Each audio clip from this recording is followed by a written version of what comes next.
नमस्ते दोस्तों, मैं सीमा सिंह रूबरू हूं आपसे। आज एक विशेष कारण से आपके सामने आई हूं। कल्पना मनोरमा जी मेरी प्रिय लेखिका है। मैं उनकी बहुत सारी कहानियां आप लोगों को सुना चुकी हूं और उन कहानियों को आप लोगों का बहुत प्यार भी मिला है।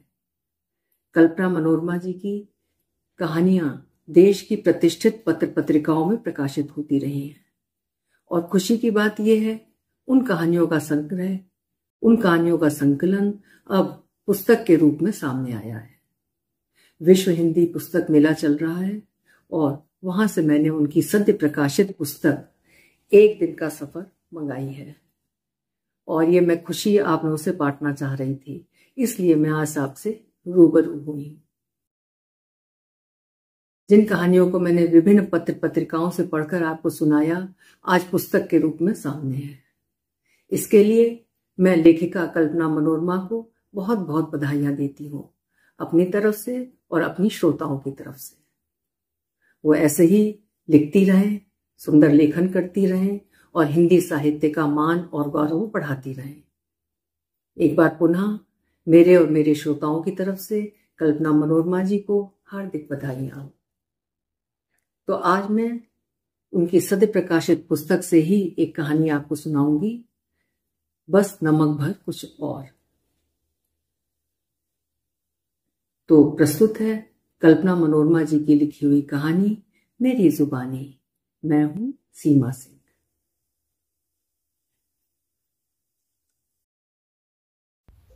फुर्सत पाते ही मैं बालकनी में चली आती हूँ। बेटे ने फैक्ट्री की नौकरी छुड़वा दी है। वो कहता है कि अब मेरे आराम के दिन हैं, जबकि आराम शब्द से मेरा कभी कोई वास्ता रहा ही नहीं। बावजूद इसके मैं उसकी उमंग को कम नहीं करना चाहती।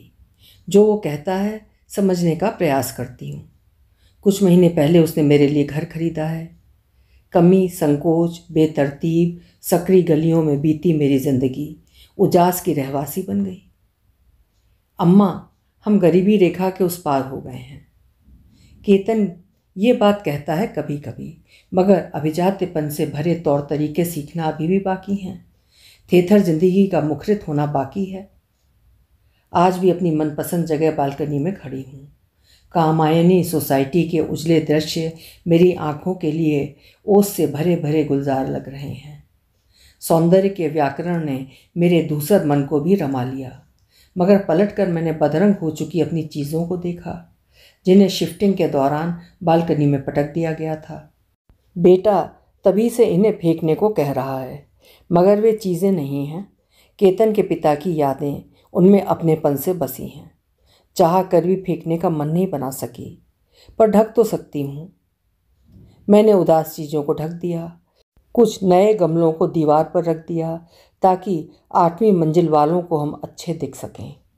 अच्छा दिखना अच्छे होने से ज़रूरी है, यहाँ आकर ही जाना था। लगदग सोसाइटी, चमकते लोग, सब कुछ बदल देने के मूड में थे। दिवाली और धनतेरस की धूम मची थी। धन की ऐसी नुमाइश कि बस कुछ मैं भी खरीद लूँ। मन में आया, नहीं, क्या सोचेगा केतन। नया फ्लैट, नई फ्रिज, नया सोफ़ा सेट, नया सब कुछ अभी तो लेकर दिया है उसने। नहीं नहीं, लेने दो सबको, मैं कुछ भी नहीं लूँगी। थोड़ी सी उथल पुथल के बाद मन समझ गया। पता नहीं क्यों केतन के पापा की याद बहुत ज़्यादा हो आई। आज हमारे साथ होते तो देखते अपने बेटे का वैभव। तन मन खर्च कर बेटे को पढ़ाते लिखाते चल बसे। भटका सा उदास मन अभिलाषाओं के ताप से तपा हुआ लगने लगा। उम्र के कमज़ोर दिन शिद्दत से याद हो आए। कुर्सी खींचकर मैं वहीं बैठ गई। धूप अपना आंचल समेट चुकी थी। आसमान लालिमा से भर रहा था। धनिक बस्ती से जोगियां सांझ मचल कर उतर रही थी। मेरे लिए ये नज़ारा अद्भुत और नया था। मन में खुशहाली की राहत पसरने लगी। उपेक्षित नदी पर अपनत्व के किनारे बिरलों को मिलते हैं। मुझे नसीब हुए थे। मन का कबूतर पंख समेट कर सीने में दुबका तो कानों का मोर हरकत में आ गया। बेटे ने पूजा घर में लुप दुप बल्बों वाली बंधनवार सजाने के लिए बिजली वाले को बुलाया था। मुझे पता था लेकिन भीतर से आवाज़ें 2 आदमियों की आ रही थीं। मन हुआ जाकर देखे, फिर सोचा केतन खुद देख लेगा। जहाँ बैठी थी वहीं बैठी रही। अंदर से आवाज़ें आती रहीं। दिल्ली में रहने के अपने ही तरीके हैं। साला कुछ भी कर लो दुख खत्म ही नहीं होता। क्यों भाई, ऐसा क्या हुआ? जरा प्लायर देना। ये पूछो क्या नहीं हुआ। नंगी तलवार हर समय गर्दन पर लटकी रहती है। डराओ नहीं यार। अभी त्योहार, फिर बच्चों के स्कूली गर्म कपड़े, उसके बाद पतले कंबल में सर्दी कटती नहीं। बीवी कहेगी नहीं, राग अलापेगी। क्या खुद को बेच डालें? कैसे करें ज़रूरतें पूरी सबकी? कुछ समझ नहीं आता। दिन रात खपने के बाद भी मामला गुड़ सत्तू ही रहता है ना? यही कहना चाहते हो ना? अरे यार, गुड़ सत्तू हो जाए तब तो शिकायत ही न रहे। यहाँ तो सब गुड़ गोबर वाला केस है। 16 साल का था, सिर पर पाँव धरकर गांव से भाग आया था। अब बप्पा से कुछ कहो तो वे भी नहीं सुनते। तू ठीक कहता है। जब से दिल्ली आया हूँ मेरी घरवाली भी सीधे मुंह बात नहीं करती। दुख ये भी है कि गांव में सब समझते हैं कि हम नोट बिछा कर सोते हैं। चल छोड़ यार, त्योहार पर दिमाग का दही मत कर, मोटी भर्राई आवाज़ ने उतावले होते हुए कहा। आज तो अपनी राम प्यारी अर्थात दारू चलेगी। गुड़ गोबर कहने वाली आवाज़ ने खुशी चुपते हुए कहा। त्योहार है भाई, इसी दिन के लिए तो कमाता हूँ। हंसने का संवेद स्वर गूंज उठा। सांझ अपना रंग ले रही थी। अंदर उन दोनों ने दुख पर पांव धरकर हंसने की जुगाड़ भी कर ली थी, मगर मेरे मन ने दुख की गुहार धर ली। थोड़े दिन पहले छोड़ी बस्ती वाली अपनी गली, वहाँ के सिकुड़े सिमटे लोग, गरीबी की अजीब गंध सब याद आने लगी। एक गरीब का दूसरे गरीब से अपनी ही तरह का रिश्ता होता है। मन खट से जुड़ जाता है। एक बार में सब ऊंच नीच समझ आ जाता है। बेचारे। मेरे मन की खुशी काफूर हो चुकी थी। बिजली वालों के चेहरे बिना देखे ही मुरझाए, हताश, ढले हुए की कल्पना से मेरा मन पिघल रहा था। बेटा आकर बोला, अम्मा आओ देखो, आपका पूजा कर कैसा तो दिपदिपा उठा है। किसी के लिए कुछ कर देने की खुशी से सराबोर उसका चेहरा भोला सा लगा। मेरा मन आशीषों से भर गया। सूखी नदी में नाव खेकर यहाँ तक पहुँचाया था। अंदर जाकर देखा, पूजा कर सच में दमक उठा था। हम दोनों की पहली दिवाली थी जो रूपसी अप्सरा बनकर घर में उतरी थी। नहीं तो पिछले साल तक सफ़ेद साड़ी में लाल चंदन लगाए ब्राह्मणी सी आ बैठती थी दिवाली। क्या सोचने लगी अम्मा? जल्दी से तैयार हो जाओ, छालों की दवाई भी दिला लाता हूँ। उसमें तैयार क्या होना, चलो चली चलती हूँ। अम्मा अब आप गलियों में नहीं रहती हो, केतन की माँ हो, कामायनी सोसाइटी की बासिंदा। हैंडलूम की मूंगिया साड़ी पहनो ना, जो अभी लेकर आया हूँ। बहुत महंगी है वो साड़ी, अब मेरी उम्र नहीं। मेरी नासमझी पर बेटा हंसता रहा। समय का गुड़ा भाग समझाता रहा। साड़ी के साथ मैचिंग ब्लाउज निकाल कर खुद ही ले आया। फिर क्या, पहननी पड़ी। हम दोनों लिफ्ट से नीचे उतर गए। बेटे ने गाड़ी का गेट खोलकर मुझे बिठाया, फिर खुद भी बैठ गया। गाड़ी चल पड़ी। मेरा मन बिजली वालों की बेबसी में अभी भी अटका था। उनकी मरियल आवाज़ें मेरा पीछा नहीं छोड़ रही थीं। गाड़ी गेट पर पहुंची। गार्ड ने सलाम ठोक कर गेट खोल दिया। गेट खोलना उसकी ड्यूटी थी, सलाम ठोकने की क्या ज़रूरत थी उसे। मेरी घुटन दोगुनी हो गई। बेटे से कहा, केतन, गार्ड अंकल से कल कह देना सलाम मुझे मत ठोका करें। उम्र देखी है, नाना के बराबर होगी। अब पिता थोड़े बच्चों को सलाम करेंगे। और सुनो, गाड़ी बहुत तेज चलाते हो, आराम से चलाया करो। चाबी लगाई और भू भू कर उड़ पड़े। क्या हुआ अम्मा, आप गुस्सा क्यों हो गई? गाड़ी तो मैं बहुत आराम से चलाता हूँ। और गेटमैन के लिए क्या कहा? अम्मा, ये उनका काम है, उसमें क्या आप और क्या कोई और। उनकी ड्यूटी का हिस्सा है ये करना। मिडिल क्लासियत छोड़ो अम्मा, प्लीज़। आखिरी वाक्य को उसने रेखांकित करते हुए कहा। लगा हवन में घी डाल दिया। सूखे पत्तों में आग सी सरसरा पड़ी। मैं गाड़ी की खिड़की के बाहर देखने लगी। थोड़ी दूर चलकर गाड़ी धीमी हुई। मुझे लगा मेरे कहने का असर हुआ है, मगर मैं गलत थी। गाड़ी लाल बत्ती पर रुकी थी। देखते देखते हम कतारों में आ गए थे। जिस नज़ारे को टीवी पर देखती आ रही थी उसी का हिस्सा बन जाना, एक अलग तरह की भावना उमड़ पड़ी। मैंने हैंडल को पकड़ बाँह पर सिर टिका दिया।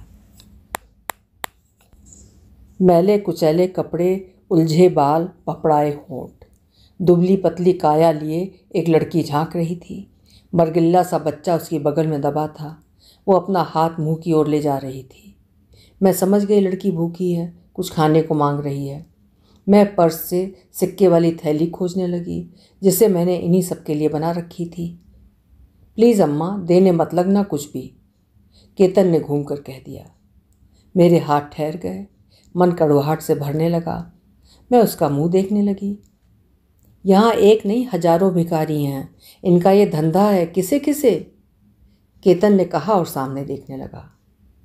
उसकी बात सुनकर भी अनसुना करने का मन हुआ, मगर बत्ती हरी हो गई थी।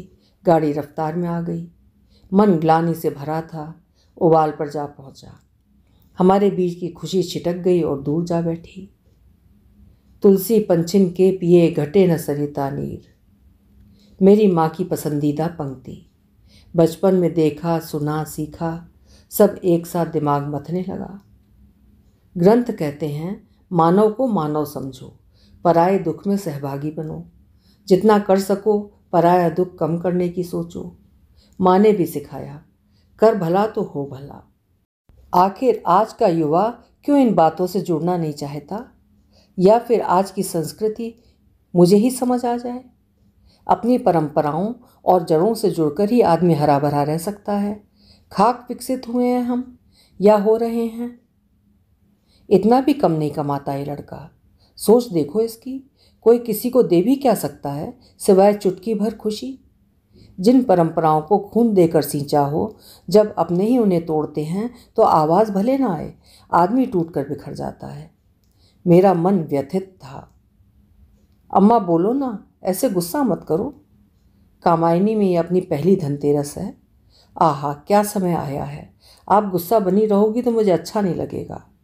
आप नहीं जानती हो अम्मा, इस मेट्रो सिटी के तामझाम, यहाँ की संस्कृति बीहड़ और निर्मम है। अच्छा ठीक है, जब हम लोग लौट कर आएंगे तो जो देना हो दे देना, अब तो खुश हो जाओ। मैं चुप रही। केतन शहर की नब्ज देखना सिखाता रहा। यहाँ भिखारियों के लिए अलग अलग चौराहे अलॉट होते हैं। उन्हें संचालित करने के लिए ठेकेदार होते हैं। भीख मांगने का इनका कारोबार है। दिन भर मान अपमान सहकर जो मांगते हैं, शाम को ठेकेदारों को सौंप देते हैं और खुद को भुलाने के लिए नशे में डूब जाते हैं। जिस लड़की के लिए आप इतनी उदास हैं, क्या पता उसकी गोद का बच्चा भी किराए का हो। अच्छे भले मनुष्यों के हाथ पैर तोड़कर भीख के लिए प्रेरित किया जाता है। बड़े घपले हैं यहाँ, मेरी भोली अम्मा। मतलब ये महानगर नहीं, भेड़िया धसान है। इसमें ना लड़कियां सुरक्षित हैं, ना ही बूढ़े लोग। भिखारी भीख जैसा कर्म औरों के लिए करते हैं। इससे अच्छा होता मनुष्य ज़्यादा के फेर में ही ना पड़ता। गांव कस्बों में रहकर जो जितना रूखा सूखा कमाता, पूरे स्वामी भाव से बरत तो लेता। यहाँ कल को सुंदर बनाने के लिए ना जाने कितने अपना आज तबाह कर बैठते हैं। समय की कठोरता ने मेरी आत्मा को भीतर तक छील डाला था। थोड़ी देर में गाड़ी रुक गई। विचारों का प्रवाह टूटा। बेटे ने कहा, अम्मा गाड़ी में बैठोगी या स्टोर तक चलोगी? मैंने सिर में ना हिलाकर हाथों पर मुंह टिका लिया। शीशा गिराकर केतन मेडिकल स्टोर चला गया। मैं इधर उधर देखने लगी। चौराहे का सीन अपनी दयनीयता के कारण मन में चलने लगा। सड़क पर एक और चहल पहल थी। दूसरी ओर हजारों ख्वाहिशें पूरी करने की दम खम समेटे दुकानें मचल रही थीं। रेड लाइट से यह दृश्य बिल्कुल अलग था। यहाँ दमकती गाड़ियों से उतरने वाले चेहरे न मेरी तरह दर्द में थे, न लाल बत्ती वाली लड़की की तरह बेचारे। सड़क की दूसरी ओर देखा। मटमैले प्रकाश में शर्माया सा अंधेरा पसरा था। कुछ दूरी पर एक जोड़ा अपनी रेहड़ी को सुंदर पन्नी से सजाने की जुगत कर रहा था। बिकने के लिए चमकना जरूरी विषय होगा, उन्हें देखकर लगा। उन दोनों को मैं ध्यान से देखने लगी।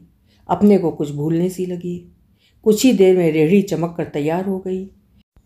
एलईडी टिमटिमा उठी औरत ने कागज़ की प्लेटें, पानी का कैंपर, काठ की चम्मचें सही जगह पर रख दी। आदमी ने प्लास्टिक की 2 चेयर रेहड़ी से हटकर डाल दी। औरत ने हाथ मुंह धोए, छोटे से शीशे में खुद को निहारा और घूमकर भट्टी के पांव छू लिए।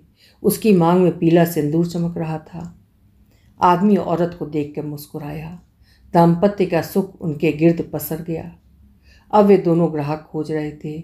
उनकी आंखें तो नहीं दिख रही थीं, लेकिन हिलती डुलती उनकी मुंडियाँ देखकर लग रहा था वे बेचने को बेताब थे।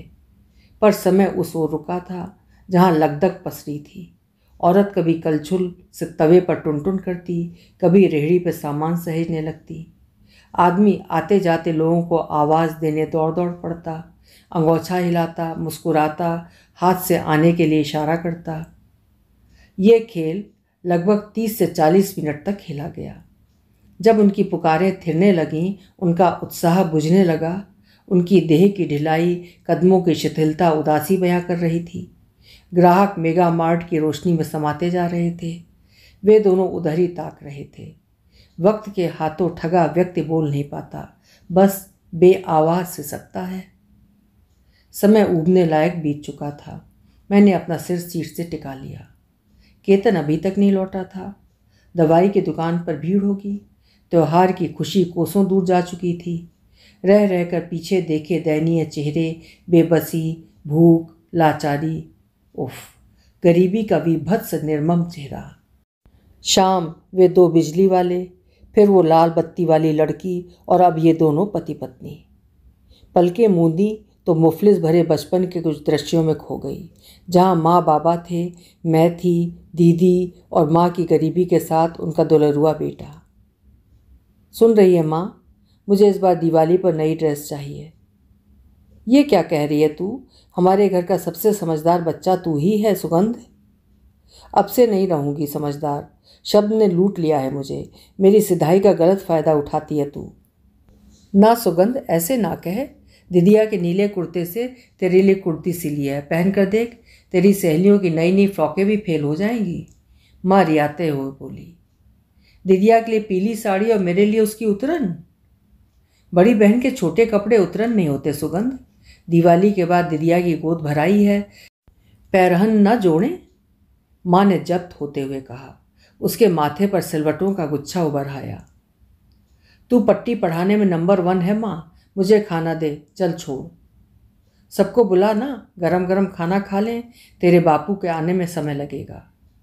माँ के मुंह से गरम गरम शब्द सुनकर लगा कुछ अच्छा होगा, मगर माँ ने आलू कम पानी ज़्यादा वाली सब्जी हमारे सामने परोस दी। दीदिया खाने लगी। मुझे शक्कर से रोटी खानी है, भाई ने माजरा समझते हुए तनमना कर कहा। उसका मांगा विफल हो नहीं सकता था। कसमसाते हुए माँ ने शक्कर लाने को कह दिया, साथ में कम से कम लेने की हिदायत भी दी।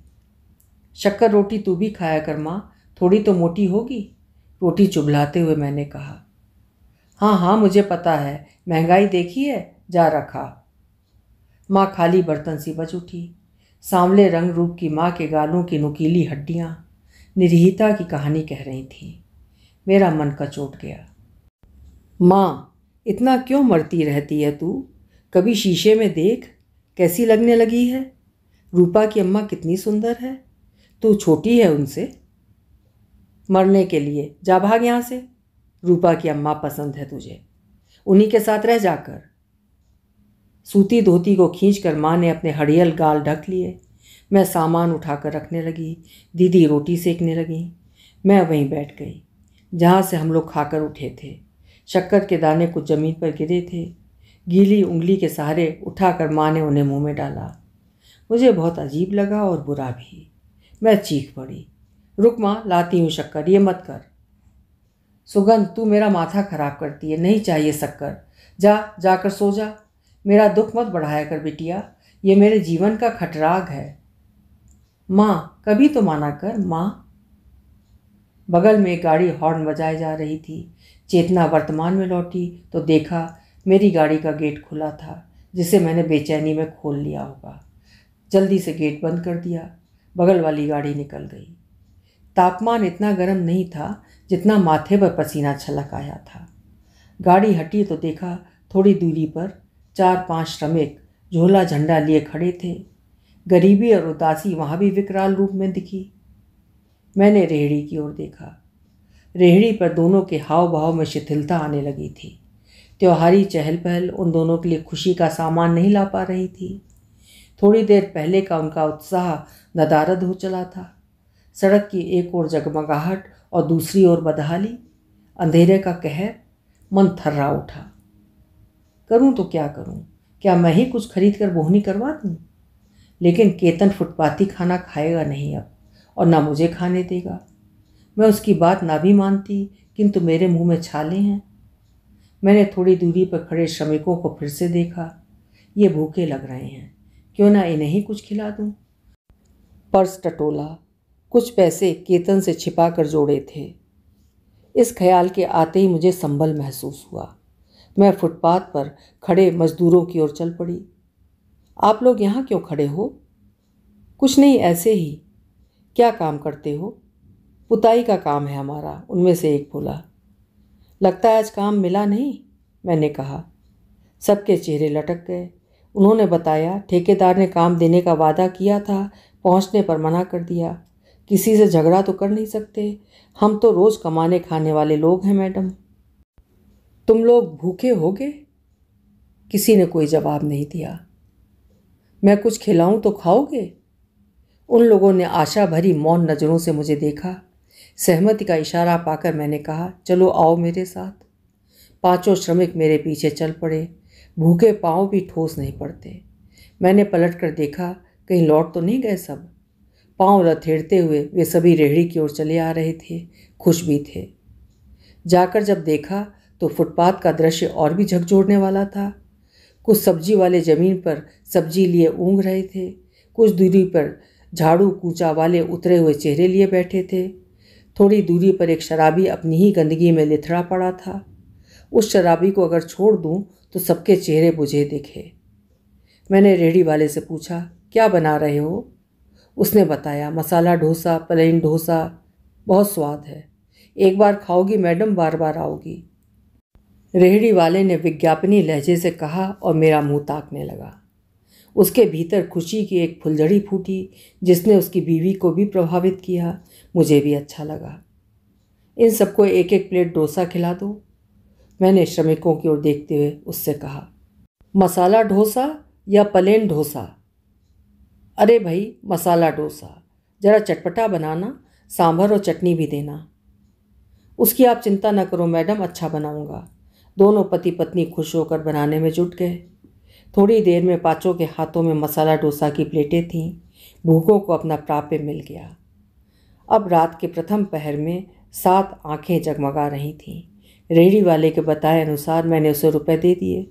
साथ में 100 रुपये सभी को देते हुए कहा, यह दिवाली का उपहार है, मिट्टी के दिए ले लेना तुम सब लोग। दोनों के चेहरों की मुरझाई खाल में थोड़ी हरकत हुई। चुटकी भर संतोष मेरी ओर भी सरक आया। मैं गाड़ी की ओर लौटने को हुई। मेम साहब, सब्जी भी ले लो, एकदम ताज़ा है, एक औरत रेरी आई। मैं ठिठकी और घूमकर कुछ सब्जी तुलवा ली। सब्जी ताज़ा तो नहीं थी, लेकिन थी सब्जी। एक झाड़ू भी खरीद ली।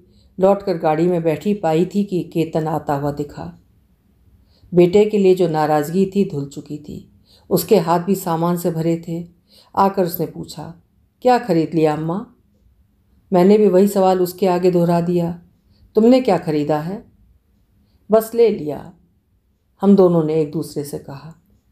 दवाई का लिफाफा केतन ने मुझे पकड़ा दिया। चुपचाप गाड़ी स्टार्ट कर घर की ओर लौट पड़ा।